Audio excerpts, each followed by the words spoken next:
نحمدہ ونصلی علی رسولہ الکریم اما بعد اعوذ باللہ من الشیطان الرجیم بسم اللہ الرحمن الرحیم رب اشرح لی صدری ویسر لی امری واحلل عقدۃ من لسانی یفقہوا قولی۔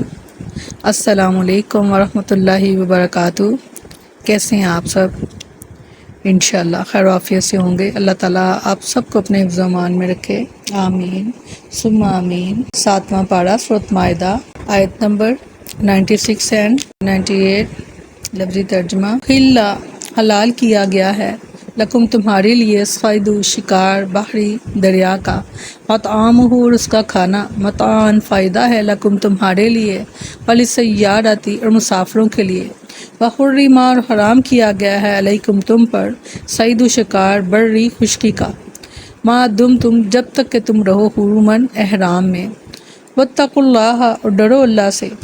الذی وہ کہ الیہ جس کی طرف تحشرون تم سب اکٹھے کیے جاؤ گے، جعل اللہ بنایا ہے اللہ نے، کعبے کو، بیت الحرام عزت والا گھر، قیاماً موجب امن، للناس لوگوں کے لیے، وشہر الحرام اور مہینوں کو میں سے حرمت والا مہینہ، والحج اور قربانی، والقلائد اور پٹے والے جانوروں کو، ذالک یہ، لتعلموا تاکہ تم جان لو، ان اللہ بے شک اللہ تعالیٰ، یعلم جانتا ہے، ما فی السماوات جو کچھ آسمانوں میں ہے، وما فی الارض اور جو زمین میں ہے، وان اللہ یہ کہ اللہ تعالیٰ بکل شیء علیم ہر چیز کا جاننے والا ہے، اعلموا جان رکھو، ان اللہ یہ کہ اللہ تعالیٰ شدید العقاب سخت ہے عذاب میں، وان اللہ یہ کہ اللہ تعالیٰ غفور الرحیم بخشنے والا مہربان بھی ہے۔ سبحان اللہ، سبحان اللہ۔ بے شک جہاں وہ صاحب انتقام ہے، شدید العقاب ہے، وہاں پر وہ غفور الرحیم بھی ہے، اور اللہ تعالیٰ سے ہم اسی چیز کی امید رکھتے ہیں اپنے لیے۔ تمہارے لیے سمندر کا شکار حلال کر دیا گیا اور اس کا کھانا بھی،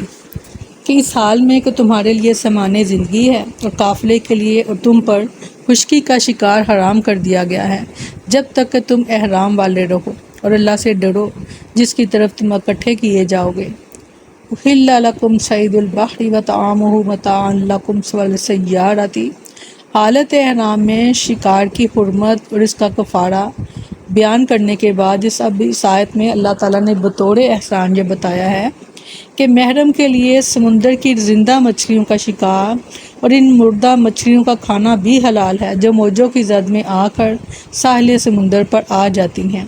سیدنا جابر بن عبداللہ رضی اللہ عنہ بیان کرتے ہیں کہ ہمیں رسول اللہ صلی اللہ علیہ وسلم نے ایک لشکر کے ساتھ بھیجا اور ابو عبیدہ بن جراح رضی اللہ عنہ کو ہمارا امیر مقرر فرما دیا۔ دراصل ہمیں قریش کے ایک قافلے کا تعاقب کرنا تھا۔ آپ نے کھجوروں کا ایک تھیلا ہمیں زاد راہ کے طور پر دیا تھا، اور ابو عبیدہ رضی اللہ عنہ اس میں سے ایک ایک کھجور دیا کرتے تھے۔ راوی نے جابر رضی اللہ عنہ سے دریافت کیا کہ تب تم ان کھجوروں کے ساتھ کیا کرتے تھے؟ انہوں نے بتایا کہ ہم اس طرح ان کو چوسا کرتے تھے جیسے بچے چوستے ہیں، پھر اوپر سے پانی پی لیتے، اور یوں صبح سے شام تک ایک ہی کھجور سے لیتے، اور کبھی درختوں کے پتوں کو ڈنڈے مار کر گراتے اور پانی میں بھگو کر کھا لیتے۔ بہرحال چلتے چلتے ہم ساحل سمندر پر پہنچ گئے۔ وہاں ہمیں ایک بڑا ٹیلا نظر آیا۔ جب ہم اس کے قریب آئے تو وہ عنبر نامی مچھلی نکلی۔ سیدنا ابو عبیدہ رضی اللہ عنہ نے دیکھ کر کہا، یہ تو مری ہوئی ہے۔ پھر فرمایا کہ نہیں، ہم رسول اللہ صلی اللہ علیہ وسلم کے نمائندے ہیں، اللہ کے راستے میں نکلے ہیں، اور تم لوگ اس وقت اضطراری کیفیت میں ہو، لہٰذا اسے کھا سکتے ہو۔ ہم کل 300 آدمی تھے، کل جو تھے وہ 300 آدمی تھے، جو اسے مسلسل 1 مہینہ تک کھاتے رہے، یہاں تک کہ ہم موٹے ہو گئے۔ ہم اس کی آنکھ کے خول سے تیل کے مٹکے بھرتے تھے اور بیل کے برابر اس کی بوٹیاں کاٹتے تھے۔ ابو عبیدہ رضی اللہ عنہ نے ہم میں سے 13 آدمیوں کو اکٹھا کیا اور انہیں اس کی آنکھ کے خول میں بٹھا دیا، پھر اس کی ایک پسلی کو کھڑا کیا اور ہمارے سب سے بڑے اونٹ کے اوپر کجاوا رکھا اور اسے اس کے نیچے سے گزارا تو وہ آسانی سے گزر گیا۔ سبحان اللہ، یہ ہے اللہ کی مخلوق اور یہ ہے ہمارا خالق۔ ہم نے اس کے باقی ماندہ گوشت میں سے وشائق یعنی ابلا ہوا گوشت جو سفر کے لیے ساتھ رکھتے ہیں بنا لیے،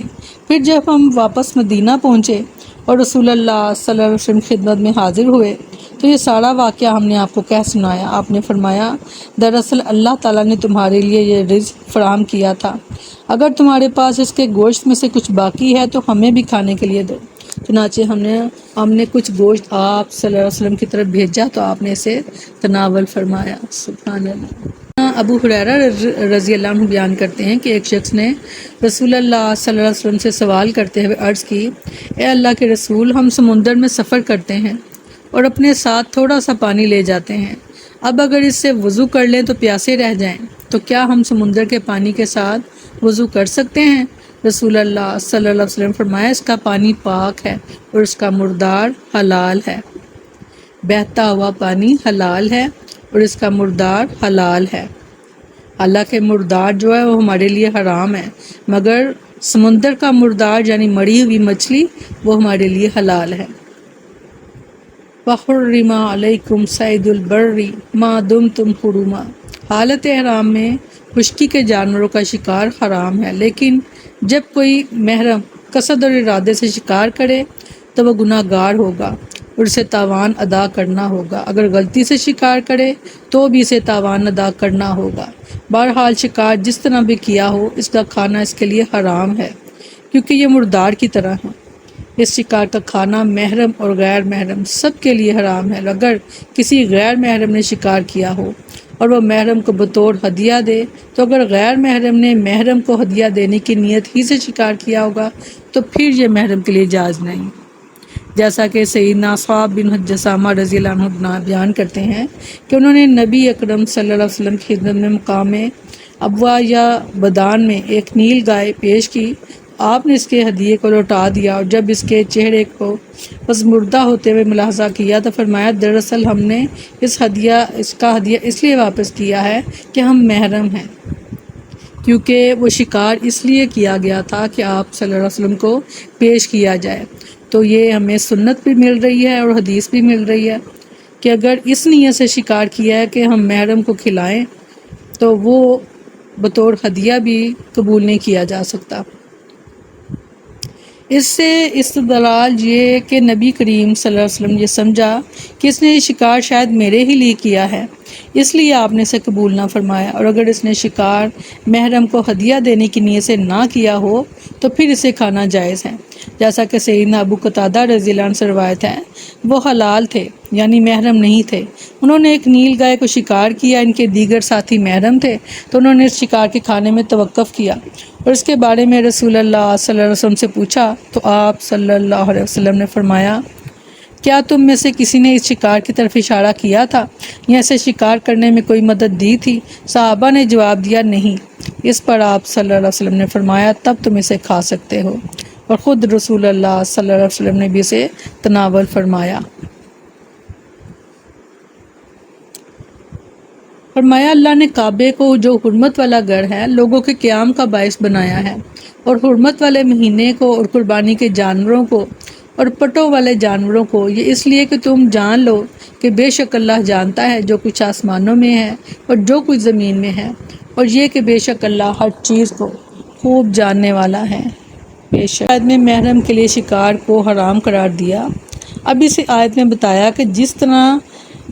حرم کو اللہ تعالیٰ نے وحشی جانوروں اور پرندوں کے لیے سبب امن قرار دیا ہے، اسی طرح اسے لوگوں کے لیے بھی جائے امن بنایا ہے اور دنیاوی اور اخروی سعادتوں کے حصول کا ذریعہ بھی بنایا ہے۔ سورۃ آل عمران میں فرمایا اور جو کوئی اس میں داخل ہوا امن والا ہو گیا۔ خیر انہوں نے کہا اگر ہم تیرے ہمراہ اس ہدایت کی پیروی کریں تو ہم اپنی زمین سے اچک لیے جائیں گے، اور کیا ہم نے انہیں ایک با امن حرم میں جگہ نہیں دی جس کی طرف ہر چیز کے پھل کھینچ کر لائے جاتے ہیں ہماری طرف سے روزی کے لیے، اور لیکن ان کے اکثر نہیں جانتے۔ اہل مکہ کی معاش جو روزی کا مدار اسی پر ہے کہ لوگ دور دراز سے حج اور تجارت کے ارادے سے یہاں پہنچتے ہیں اور ہر قسم کی ضرورت ساتھ لاتے ہیں، جس سے اہل مکہ رزق حاصل کرتے ہیں اور لوگ یہاں پہنچ کر امن و امان پاتے ہیں۔ حتیٰ کہ جاہلیت میں بھی حرم کے اندر کوئی شخص اپنے باپ یا بیٹے کے قاتل تک کو کچھ نہ کہتا تھا، یہ عبادت و ثواب کے اعتبار سے بھی بہترین جگہ ہے۔ الغرض یہ تمام چیزیں لوگوں کے قیام کے باعث ہیں۔ لوگوں کے قائم رہنے کے ذرا یہ بھی شامل ہیں کہ قیامت کے قریب جب ایک حبشی کعبۃ اللہ کو نعوذ باللہ گرا دے گا تو اس کے بعد بہت جلد قیامت آ جائے گی۔ سیدنا ابو ہریرہ رضی اللہ عنہ بیان کرتے ہیں کہ رسول اللہ صلی اللہ علیہ وسلم نے فرمایا، کعبے کو 2 پتلی پنڈلیوں والا حبشی گرائے گا۔ والشہر الحرام، حرمت والے مہینے 4 ہیں، ذوالقعدہ، ذوالحجہ، محرم اور رجب۔ ان 4 مہینوں میں لوگ امن سے سفر اور تجارت کرتے اور اپنے سال بھر کا سامان جمع کر لیتے، اس اعتبار سے کہ یہ مہینے بھی گویا لوگوں کی زندگی قائم رہنے کا ذریعہ ہیں۔ سیدنا عبداللہ بن عباس رضی اللہ عنہ بیان کرتے ہیں کہ قبیلہ عبد القیس کا وفد جب نبی صلی اللہ علیہ وسلم کے پاس آیا تو وفد کے لوگوں نے کہا کہ اے اللہ کے رسول، ہم سوائے حرمت والے مہینے کے اور کسی ماہ میں آپ کے پاس نہیں آ سکتے،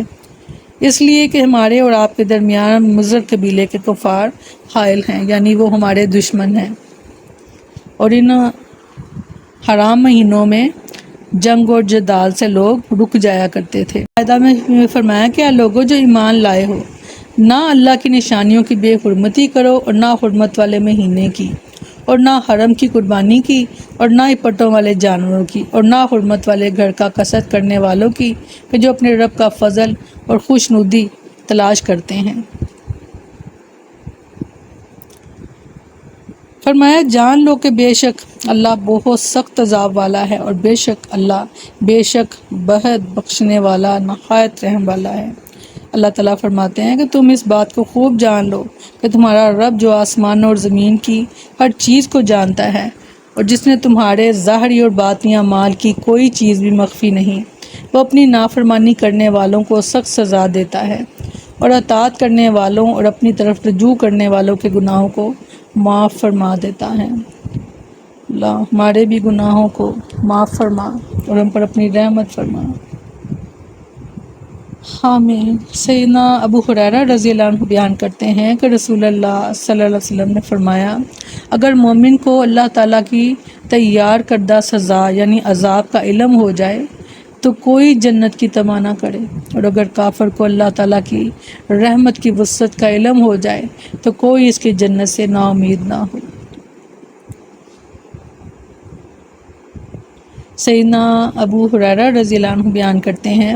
کہ رسول اللہ صلی اللہ علیہ وسلم نے فرمایا، اللہ تعالیٰ نے جب مخلوق کو پیدا کیا تو اپنی کتاب میں سے لکھا، اور اس نے اپنی ذات سے متعلق بھی لکھا،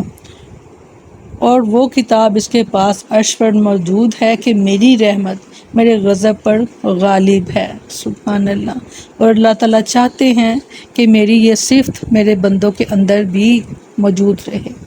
یعنی آپ کے غصے کی جگہ آپ کی معافی کی جو توفیق اللہ آپ کو عطا کرے، دوسروں کو معاف کرنے کی، تو اس کی اہمیت زیادہ ہے۔ کوشش کیا کریں لوگوں کو معاف کر دیا کریں، کیونکہ ایسے اور اتنی جلدی معاف کیا کریں جیسا آپ اپنے لیے پسند کرتے ہیں کہ اللہ تعالیٰ آپ کو جیسے معاف کرے، کہ فوراً معاف کر دے اور بڑے بڑے گناہ معاف کر دے، تو اسی طرح بندوں کے ساتھ بھی ایسا ہی معاملہ کیا کیجیے۔ اللہ تعالیٰ ہم سب پر اپنی خاص رحمت فرمائے، آمین ثم آمین۔ السلام علیکم ورحمۃ اللہ وبرکاتہ۔